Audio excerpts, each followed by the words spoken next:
Dito sa Papa Dudut Stories, ikaw ay hindi nag-iisa.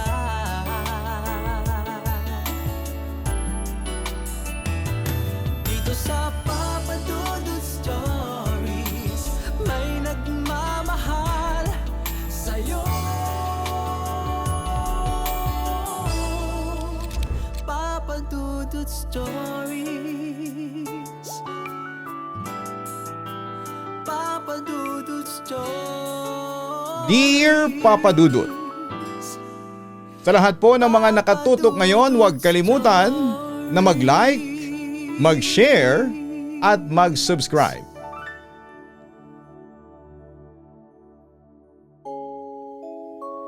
Sinasabing ang buhay nating mga tao ay puno ng pangyayari na hindi po natin hawak.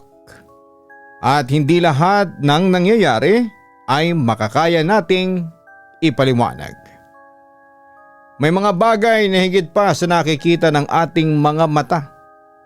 Madalas sa mga panahong akala natin ay bayapa at ligtas tayo, ay doon pa mismo sinusubok ang ating katatagan. Dear Papa Dudut, ako po si Kira, 27 taong gulang. Nakatira ako dito sa Laguna kasama ang nakababata kong kapatid na si Katrina. Mas bata siya sa akin ng 3 taon at kasalukuyan siyang nagtatrabaho sa BPO company. Simple lamang po ang buhay namin pero masaya naman at maayos. Masasabi ko rin po na mas stable job ako. At masaya rin ang love life ko, Papa Dudut. May boyfriend ako si Gabriel na halos 5 taong ko nang kasama sa buhay. Sa katunayan, Papa Dudut, ay madalas kaming LDR. Taga Batangas kasi siya, nabibisita lamang niya ako dito sa bahay 1 beses sa 1 buwan. Bukod kasi sa malayo ay hindi rin kami nagkakatugma ng aming mga schedules. Kapag dumarating lang ang bakasyon o wala siyang pasok ay sinosurpresa niya ako ng dalaw sa amin. Dahil open kami sa family ko, dito na siya sa bahay natutulog noon kapag inabutan na siya ng gabi. At kapag may araw na bakante din po ako. Ako naman ang bumabiyahe papunta sa kanila at tanggap din ako ng pamilya niya, Papa Dudut. Mababait sila sa akin, lalo na ang lolo at lola niya. Naalala ko pa nga na medyo dumalas lang ang pagpunta ko sa kanila noong panahong may sakit na ang lolo niya. Nakikiusap kasi sa akin ang mama ni Gabriel na bisitahin ko yung grandparents ni Gabriel dahil ako daw ang hinahanap ng 2 matanda, lalo na ni Lola Carmen. Kaya kapag hindi ako nasusundo ni Gabriel dahil sa work niya, ako na lang ang pumupunta sa kanila. Pero madalas talaga, Papa Dudut, siya talaga ang sumusundo sa akin. Mainit na araw ng Biyernes yon noon. Hapon ng 3:00, napag-usapan naming 2 na sunduin niya ako sa bahay papunta sa Batangas. Pupunta kasi kami sa lamay ng lolo niyang namatay dahil sa lung cancer. 3 araw ng lamay noon. Nag-bake ako noon ng tinapay para sa buong pamilya at ilang kamag-anak niya. Nakasanayan ko nang gawin yon tuwing pumupunta ako sa kanila. Katunayan, noong panahong yon ay hindi pa rin talaga kami nagkikitang 2 ni Gabriel sa personal ulit. Higit 2 buwan na rin ang lumilipas yata simula ng huling pagkikita namin. At alam kong kailangan ako ng lola niya noong sandaling yon dahil tiyak na malungkot ito sa nangyari at alam kong kailangan ito ng makakausap. Sabi din kasi ni Gabriel, hinahanap din ako ni Lola Carmen at gusto daw akong makita. Pagkarating ni Gabriel, agad na akong umangkas sa motor niya, dala yung mga nabig ko, saka na kami umalis. Sa simula ay tahimik lang ang biyahe namin. Ramdam kong lungkot ni Gabriel sa pananahimik niya kaya hinayaan ko lamang siya. Pero habang tumatagal ang biyahe namin ay unti-unti na rin namang bumabalik ang dati niyang sigla.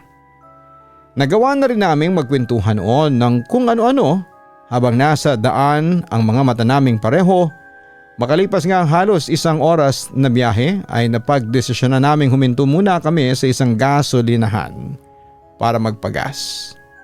Pagkababa ko ay agad kong inayos ang suot ko at buhok.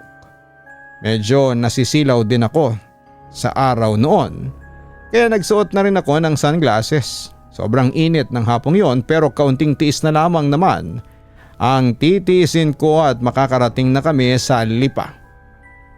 Habang hinihintay na matapos makargahan ang motor niya, nagpaalam ako sa kanya na magsi-CR muna. Pagkaabot ko sa kanya ng dala-dala kong mga tinapay, mabilis ako naglakad papunta sa comfort room na nasa likod ng gasolinahan. Walang katao-tao sa labas ng CR pero hindi ko naman masyadong pinansin pa yon dahil naihina rin talaga ako. Pagpasok ko ay dire-diretso ako sa isa sa mga cubicle na nandun at mabilis na nilagay sa hook sa may pinto ang dala kong shoulder bag saka umupo. Tahimik lamang akong umiihi noon sa loob ng cubicle nang biglang may kumatok, dahilan para mapaangat ako ng tingin sa may pintuan. Isang mahinang katok lamang yon pero sapat na para marinig ko. May tao, sagot ko sa kung sino mang taong yon. Pagkatapos noon ay wala na akong narinig pa. Kahit nga paglalakad ng taong yon ay wala akong narinig pero binaliwala ko na lamang. Noong abala na ako sa pagpupunas ng wipes at sinimulan ko ng ayusin ang suot kong pantalon. Bigla na lamang may kumalampag at inuga-uga yung pinto ng cubicle na kinakaroonan ko, Papa Dudut. Sa sobrang gulat ko nga ay saglit akong napasigaw. Hindi lang kasi basta simpleng uga yun, kundi parang pilit na binubuksan yon. Narinig ko rin ang mga kaluskos na parang may nagkakalaykay sa ilalim ng pintuan na nagpakaba talaga sa akin noong time na yon, Papa Dudut. May tao nga, sabi. Medyo kabado na akong napasigaw noon na may halong inis at takot. Ilang sandali pa huminto naman ang panginginig ng pintuan pero nararamdaman kong may nakatayo pa rin sa labas. Noong medyo yumuko ako para kumpirmahin ay doon ko na nga nakita ang isang pares ng paa na nakaharap mismo sa pinto ko. Wala yung suot na tsinelas at parang marungis na medyo may sugat pa yata dahil may nakita akong pulang likido sa pagitan ng mga daliri sa mga paa nito. Sa pinaghalong inis at takot ay lakas loob kong binuksan ang pintuan at lumabas na. Pero laking pagtataka ko nang wala akong makitang kahit na sinong tao sa tapat pagkalabas ko sa pintuan. Sobrang tahimik ng buong CR ng sandaling yon, Papa Dudut. Nalalo yatang nagpabilis ng tibok ng puso ko ng mga oras na yon habang iniisip kong nasaan na yung makulit na taong yon. Sigurado akong nasa tapat pa yon ang pinto ko kanina. Kahit nakakaramdam na ako ng kakaibang takot at kilabot ay nagpanggap akong hindi apektado. Binilisan ko na lamang ang paglalakad palabas. Nang makabalik ako sa labas, kahit nakakaramdam na ako ng kakaibang takot at kilabot, nagpanggap akong hindi apektado. Binilisan ko na lamang ang paglalakad palabas. Nang makabalik ako sa labas at pupuntahan ko na sana si Gabriel, may nakasalubong akong batang babae na may mahabang buhok na nakahawak ng sampagita. Marungis ang suot nito at kinukulit akong bumili. "Ate, bilhin mo na po," sabi nito at itinataas ng bahagya paharap ang mga hawak na sampagita. Paano yan? Hindi kami makakapagsimba ngayon eh. May pupuntahan pa kami ng kasama ko. Magkano ba? Tanong ko na lamang sa huli dahil nakita kong lumungkot bigla ang mukha nito. Pero agad ding ngumiti ng kakaiba. Muntik na nga akong magtaas ng kilay kahit na medyo iba ang dating sa akin ang ngiting yon. "Ate, nakikita mo ako?" Tanong ng bata na hindi pa rin maalis ang ngiti sa mga labi niya. Medyo creepy talaga yung pagkakangiti, Papa Dudut, kasi naging ngisi yon kalaunan. "Ha? Oo naman. Bakit naman hindi?"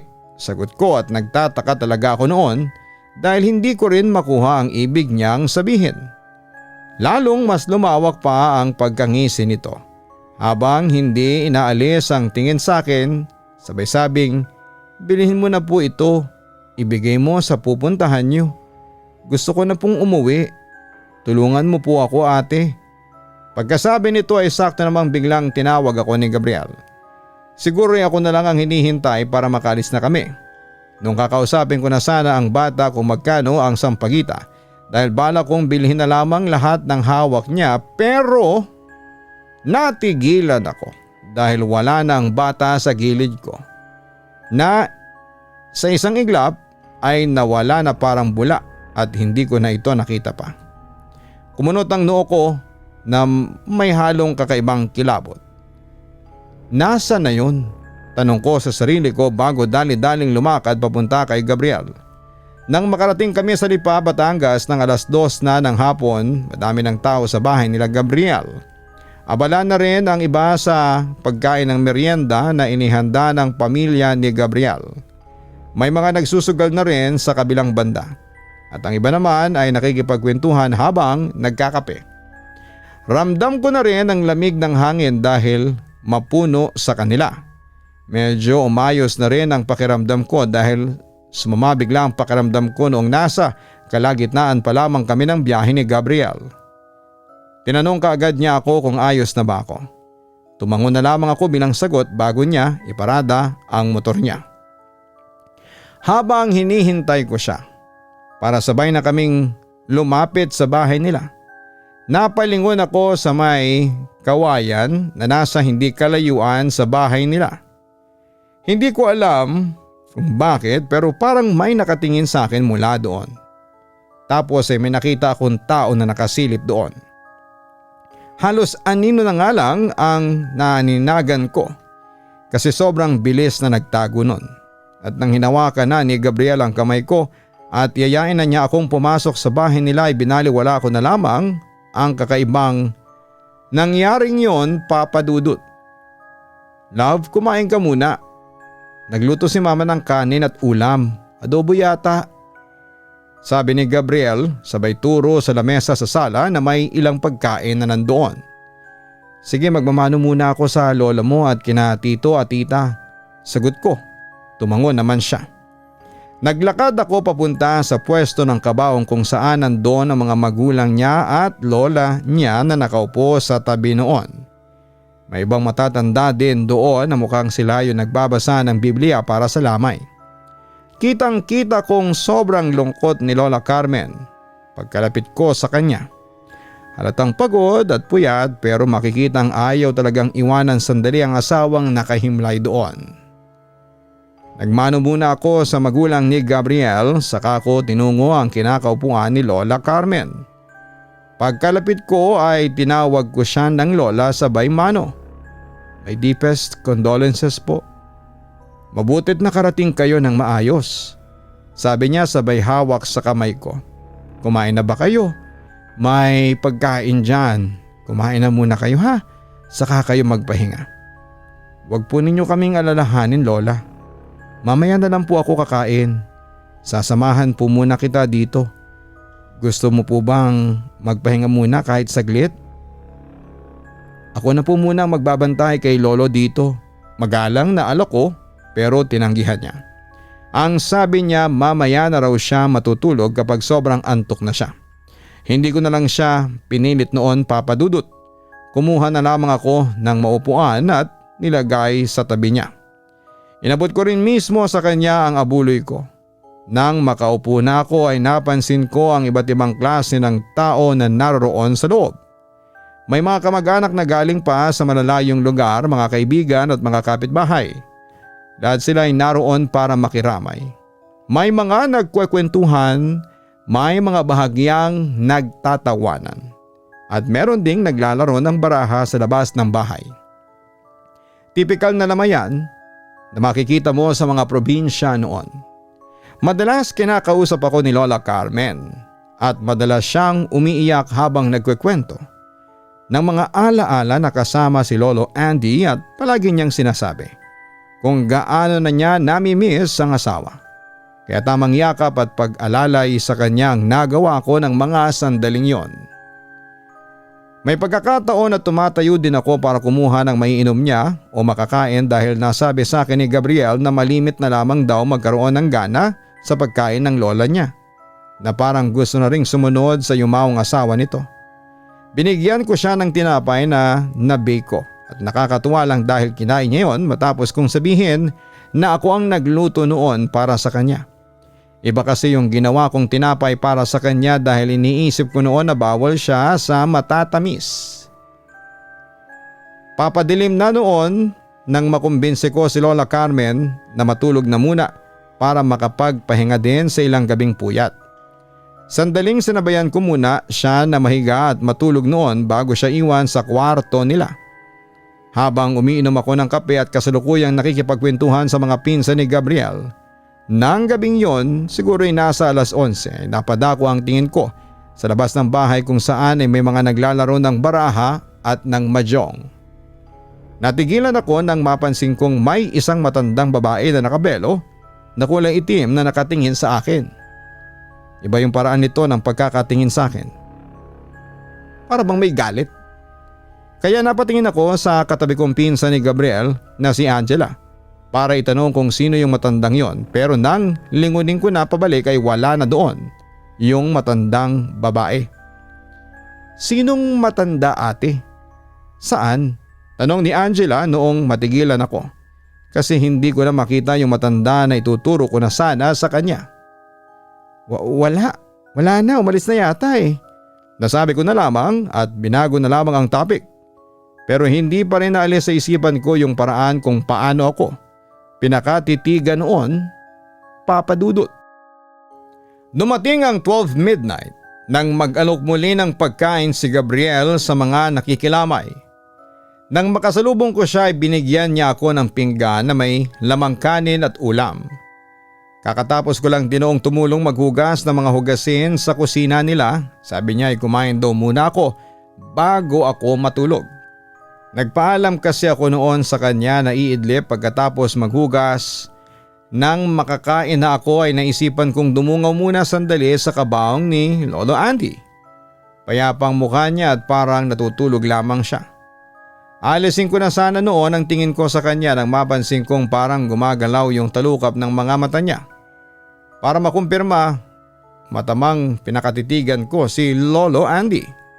At doon ay muli kong nakitang gumagalaw ang mga mata niya, hindi lang basta galaw, kundi parang dahan-dahan itong dumidilat, Papa Dudut.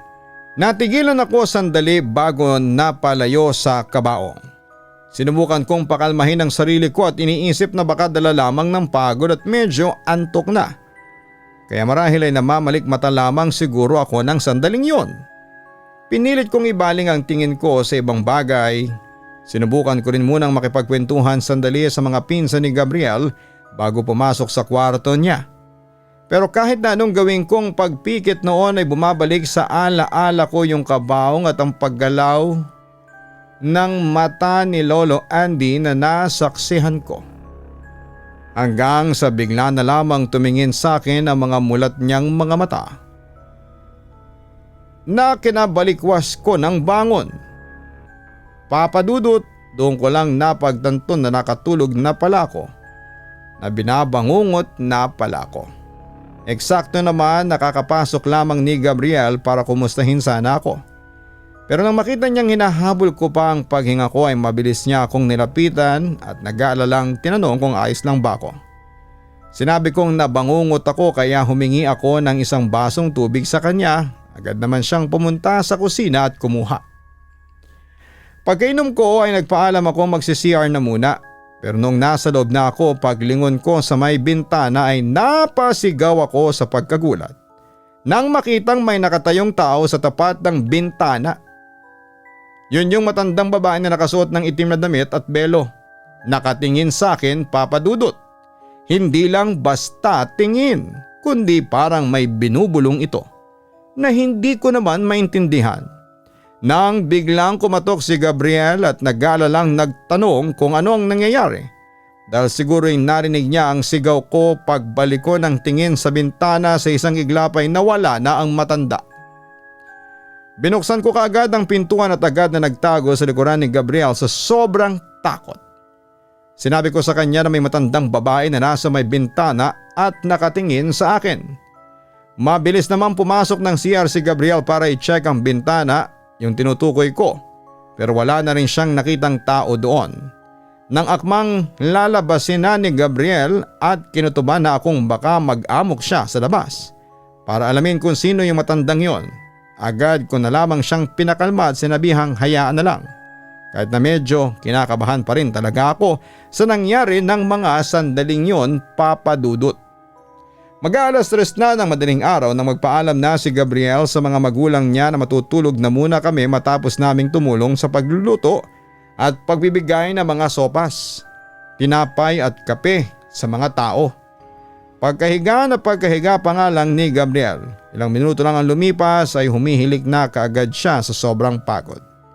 Madalas kasi siya at ang papa niya ang nagluluto sa kusina at ako naman at dalawang kapatid naman niya ang tumutulong sa paghihiwa at pagliligpit ng mga gamit. At ang ilang pinsan naman niya ay tagalibot ng pagkain sa mga tao habang si Tita Melody na mama niya ang kapalit na tagabantay kay Lolo Andy dahil natulog ulit si Lola Carmen matapos makapagpababa ng kinain. Nang matapos na akong makapaghilamos at makapagpalit ng maluwag na t-shirt, humiga na rin ako sa kama sa tabi ni Gabriel. Pero nang sandaling yon, kahit na anong pinilit kong gawing pagpikit, huminga ng malalim at magbilang sa isipan ko ng maraming kambing, ay wala talagang nangyayari. Hindi pa rin ako makatulog kaagad kahit na anong gawin ko. Bumabalik pa rin sa isipan ko yung mga kakaibang nangyari buong araw at gabi.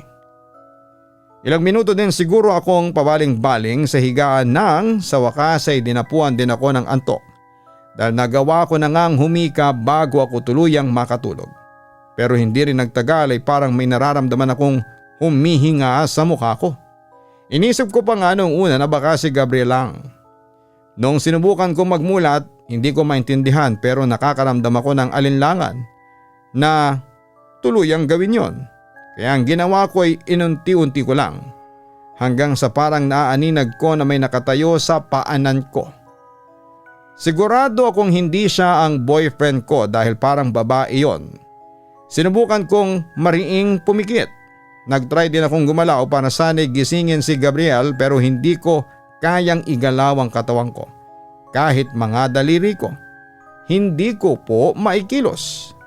Pinilit kong sumigaw pero walang boses na lumalabas sa lalamunan ko. Parang may pumipigil sa akin. Ganon yung pakiramdam. Sumubok ulit akong magmulat. Gaya noong unang ginawa ko, maliit lang talaga yung pagbukas ko ng mga mata ko. Natatakot at nagpapanik na rin kasi ako sa kakaibang nangyayaring yon.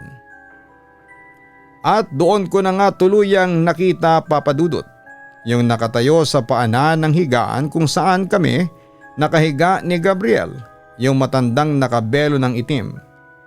Hindi ko, Papa Dudut, makita ang buong mukha niya. Bukod sa madilim, natatakpan yun ng belo, tanging mata at ilong lang ang kita. Pero ramdam ko ang lamig ng tingin niya sa akin, Papa Dudut. Gusto kong sumigaw. Gusto kong gisingin si Gabriel pero hindi ko magawa. Dahan-dahang lumalapit na rin yung matanda sa kinakahigaan ko. Bawat hakbang nito ay parang kidlat at tipong parang sa isang iglap ay sobrang lapit na niya sa gilid ko. Napagtanto ko na parang nakatihaya ako at hindi ko alam kung papaano. Kasi madalas akong matulog nang nakatagilid lamang hanggang sa pagising. Bigla ko nakaramdam ng kilabot ng sandaling yon hanggang sa bigla na lamang itong yumuko paharapan sa mukha ko. Natanggal na rin ang belong nakatakip sa bandang bibig nito. Sa sobrang lapit nito kahit madilim ay kitang-kita ko ang pagngisi niya na parang alam niyang nakikita ko siya. Kasunod noon ay nakaramdam na ako ng pamimigat ng dibdib. Parang may mabigat na nakadagan sa akin dahil nahihirapan akong huminga. Kasabay noon ay nakita ko rin yung mga mata niya na halos lumuwa na. Maraming mga mapupulang ugat yon na parang dahan-dahang dinadaluyan ng dugo. Habang nakangisi ito ng kakaiba, may binubulong ito na hindi ko maintindihan habang unti-unting itinapat ang mukha niya sa akin. Sa pagkakataon na yon ay sinubukan kong pumikit ng mariin at magdasal ng paulit-ulit sa isipan ko. At hindi nga nagtagal ay doon ko na tuluyang naigalaw ang daliri ko sa paa, Papa Dudut. Dahil aware na akong gising ako at nakagagalaw na, pinili kong huwag munang magmulat. Inuna kong tumagilid paharap kay Gabriel saka ako sumubok na tawagin siya. 2 beses ko pa lamang siyang tinatawag nang marinig ko ang inaantok niyang boses. Sa takot ko pa nga ay pakapako pa siyang kinilala. Hinawakan ko yung mukha niya at nang masigurado kong siya nga, nakapikit pa rin ako noong sandaling niyakap ko na siya. Sabi ko'y binabangungot ako. Teka, kuhanan kita ng tubig sa kusina. Naalala ko pang sabi niya ng sandaling yon pero pinigilan ko siya at mas lalong sumiksik sa kanya.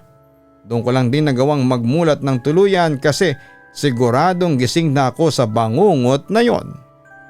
At bago kami ulit natulog ng sandaling yon, sabay pa kaming nagdasal at sa pagkakataong yon ay nagkaroon ako ng mahimbing na pagtulog, Papa Dudut.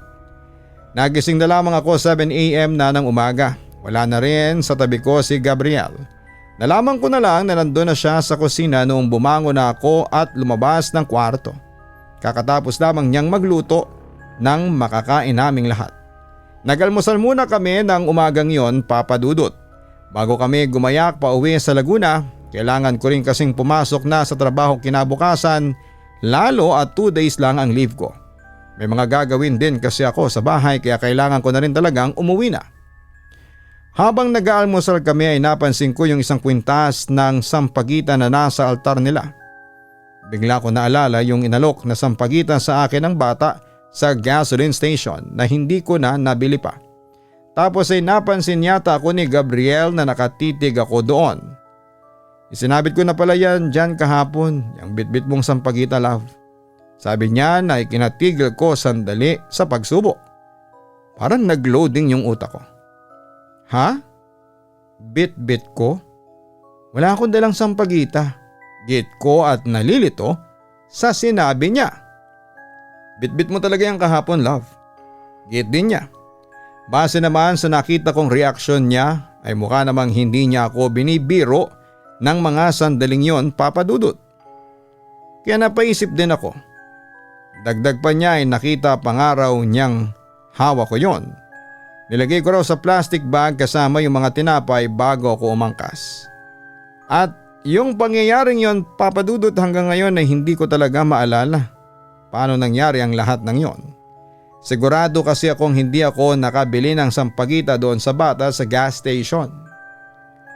Simula nang makauwi na rin ako mula sa Lipa, Batangas ay hindi na naging normal ang pagtulog ko. Madalas akong bangungutin. Pare-pareho ang panaginip ko noon dahil din sa kakulangan yata ng maayos na tulog at stress din sa work. Bumagsak ang kalusugan ko. Kahit na nasa mismong araw ng libing ni Lolo Andy ay may sakit pa rin ako pero pinilit ko pa rin ang sarili kong pumunta para makilibing kahit na medyo nagre-recover pa lamang ako sa matinding trangkaso. Pagka-uwi ko galing libing ay doon na ako nagkaroon ng matinding pagsusuka na hindi ko maintindihan, Papa Dudut. Pinanlalamigan na rin ako. Yung buong family ko ay nagpapanik na. Nang panahon na yon ay may 20 minutes na ang nagdaan nang may hatid ako ni Gabriel sa bahay. Nagising na lamang ako na nasa hospital na ako. Nalaman ko na lamang sa kapatid ko na nahimatay daw ako at sa takot ng mama namin ay dinala nila ako sa ospital. Panahon na yon ay medyo kumalma yung nararamdaman kong pananakit ng sikmura. Pero hindi rin yon nagtagal, Papa Dudut. Kasi sa tuwing iinom ako ng gamot ay nagkakaroon ako ng pantal.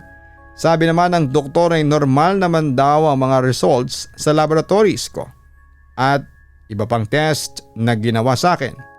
Baka may allergic reaction na nangyari. At dahil isang ina si mama, sobrang pag-aalala niya. Kaya pati ang lola ko na nanay niya ay kinontak na niya noon. At base rin sa kanyang haka-haka mula din sa lola ko, Baka daw nabati ako o may ayaw sa akin kaya may nagpalipad hangin daw sa akin.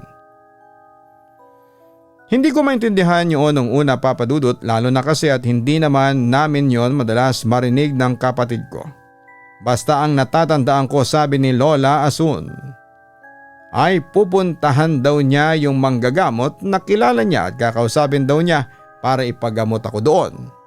Habang nanatili ako sa ospital noon ay lalo pang lumala ang kalagayan ko, Papa Dudut. Minsan nga sa tuwing dadalaw si Gabriel, ayaw na niyang umuwi. Pinipilit ko na lamang na umuwi siya, lalo na't may trabaho pa siya. Naawa lang din kasi ako at isang araw lang ang pagitan bago ulit siya dumalaw sa akin noon. Ang reason niya ay hindi raw siya kontento na nasa ko lamang kami at doon lang ako nakikita, kaya hanggat kaya niya ay bibisitahin daw niya ako palagi. Papa Dudut, at walang araw o gabi na hindi ako inaatake ng matinding pagsusuka. Ang malala ay yung mga sinusuka ko ay may halong itim na likido na sobrang baho. Hindi siya simpleng suka na maasim lang, kundi nakakasulasok yung amoy kapag hindi na itali yung plastic na pinagsukahan ko o sa mismong inodoro ako susuka. Mabilis na umaalingasaw. Malagkit yon at amoy bulok talaga. At kahit na anong gamot o solusyon ang ibigay ng mga doktor noon ay walang tumatalab. Walang pagbabagong nangyayari. Mas lumalala talaga. Alam ko yon sa sarili ko dahil ako yung nakakaranas. At sa loob lamang ng wala pang isang linggo ay bumagsak ang katawan ko, Papa Dudut. Sobrang bilis ng pagpayat ko at namutla na rin pati kulay ko at labi. At dahil hindi may paliwanag ng anumang laboratory test, iba't ibang haka-haka na nga mga narinig ko. Meron pa nga ang pagkakataon na ang sabi ay may malubha daw akong sakit. Rare disease daw yon. Yung ibang bantay pa nga ng mga pasyenteng kasama namin sa ward ang sabi baka may sumumpa daw sa akin. Mas mabuti daw na magpagamot na ako sa albularyo dahil nakikita na ni Mama noon ang sitwasyon ko na hirap na ako. Kahit nandun kami sa ospital ay napagkasunduan nila ni Papa. Nailabas na muna ako at sundin ang sinasabi ni Lola na ipaalbularyo na raw muna ako. At kapag hindi raw ako gumaling, saka daw ulit ako dapat ibalik sa ospital. Nangyari nga ang paglabas ko ng hospital matapos ang kumulang 2 linggong paglalagi ko doon. Dinala ako sa bahay ng isang kilalang manggagamot na matagal na raw nakilala ng lola ko. Pagkababa pa lamang namin noon sa tapat ng bahay ng albularyo, agad na napatingin sa akin ito at seryosong nagsalita. Ang sabi, binabarang daw ako. May matandang babae na may matinding inggit o galit daw sa akin ang gumawa noon. Kung bakit ko nararanasan ang ganong sitwasyon, Papa Dudut, wag daw kaming magtataka kung tatawagin niyang mambabarang yung gumawa kahit na babae yon. Dahil bihira lang daw ang ganong uri ng itim na kapangyarihan. Karaniwan daw kasi ay mga lalaki ang gumagawa ng pambabarang. At sa nakikita niyang lagay ko ay may kalakasan daw ang matandang mambabarang na gumawa sa akin noon. Sabi din ng albularyo, kung nagtagal pa raw ng ilang araw bago ako naipunta sa kanya ay siguradong magdedelikado na raw ang lagay ko. Sa mga narinig ni Mama at Lola, kitang-kita ko ang pag-aalala sa kanila. Halos mapadasal pa nga ang lola ko noon, Papa Dudut, sa sobrang takot sa pwedeng mangyari daw sa akin. Kaya wala nang inaksaya pang oras. Agad na sinagawa ng albularyo ang panggagamot sa akin noong pagkapasok namin sa bahay niya. Sa natatandaan ko ay sinuob niya ako noon sa usok ng iba't ibang uri ng damo habang walang tigil na binibigay sa mga panalangin at dasal na siya lang ang nakakaalam at nakakarinig. Pagkatapos noon ay pinainom sa akin ang isang kutsarang tubig. Sabi niya ay holy water daw yon na dinasalan niya taon-taon doon sa bundok Makiling tuwing Biyernes Santo. Pinapaniwalaan kasi ng karamihan ng mga manggagamot sa lugar ng mga matatanda sa amin, Papa Dudut, na tahanan daw ng mga diwata o mga good spirits ang bundok na yon. At makalipas nga lang ang araw na yon, pagdating ng kinabukasan ng umaga, Papa Dudut, Hindi ko maipaliwanag pero parang naramdaman ko ang kaginhawahan na parang bigla akong lumakas, Papa Dudut. Pakiramdam ko ay parang bumalik ang lakas ko. Hindi na ako inatake ng pagsusuka at unti-unti na ring naglaho ang mga pantal at pamamaga sa katawan ko. Day by day, lumakas din akong kumain at sa loob ng isang buwan, nagawa kong maibalik sa dati ang dating pangangatawan ko. Papa Dudut, doon ko lang talaga napatunayan na may mga bagay na hindi kayang ipaliwanag kahit ng siyensya. Pero salamat talaga sa Diyos dahil nabuhay pa ako at nakaraos mula sa ganong mabigat na pagsubok ng buhay. Lubos na gumagalang, Kira. Maraming salamat kay Kira sa pagbabahagi ng iyong kwento. Isang malaking bagay na nalampasan mo ang lahat ng yan. Ang kwento mo ay isa sa mga nagpapatunay na may mga pangyayari sa buhay natin na mahirap ipaliwanag. At tama lang na buksan natin ang isipan natin sa iba't ibang paraan ng paglulunas.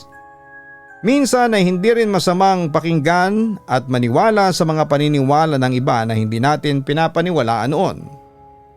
Wala namang masama kung susubukan natin, lalo na kung yun lang ang sa tingin natin ay huling pag-asa para gumaling at mabuhay muli.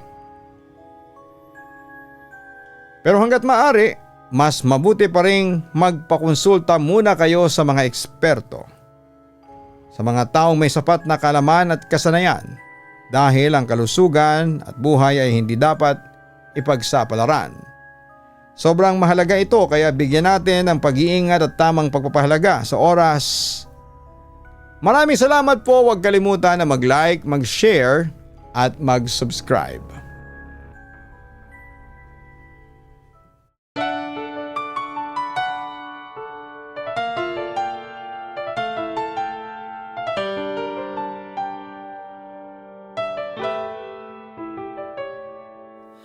Ang buhay ay mahiwaga, laging may lungkot at saya. Sa Papa Dudut Stories, laging may karamay ka.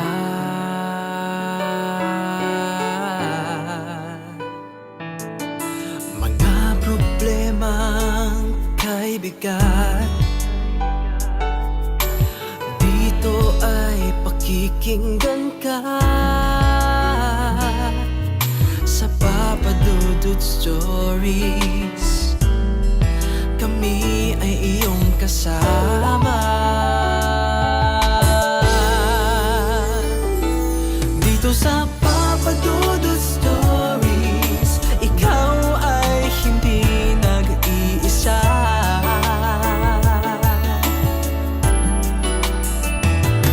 Dito sa Papa Dudut Stories, may nagmamahal sa'yo.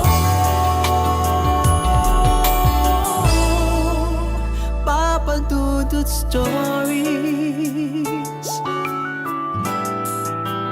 Papa Dudut Stories,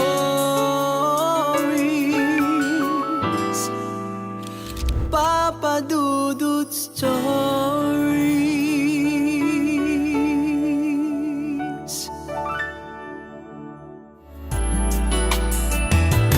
Dito sa Papa Dudut Stories, may nagmamahal sa'yo.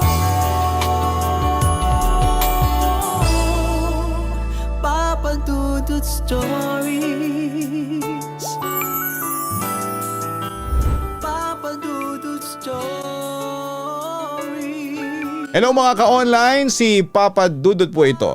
Nag-enjoy ka ba sa ating kwento ngayong araw? Huwag kalimutan na i-share, mag-like at mag-subscribe. Maraming salamat po.